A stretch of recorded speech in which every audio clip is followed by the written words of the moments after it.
আজ মহালয়া, দেবীপক্ষের সূচনা। সকাল 6টার দিকে আমরা বাড়ি থেকে বেরিয়েছি নদীর পাড়ে যাওয়ার জন্য।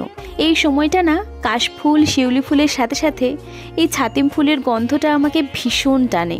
নদী পাড়ে আসতে না আসতেই জনসমাগম দেখতে পেলাম। বেশিরভাগ সবাই এখানে তর্পণ করতে এসেছে।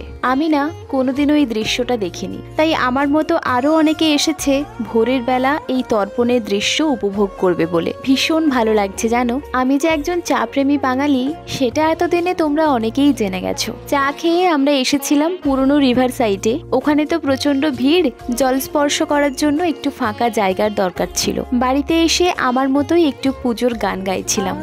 আজ প্রভাতে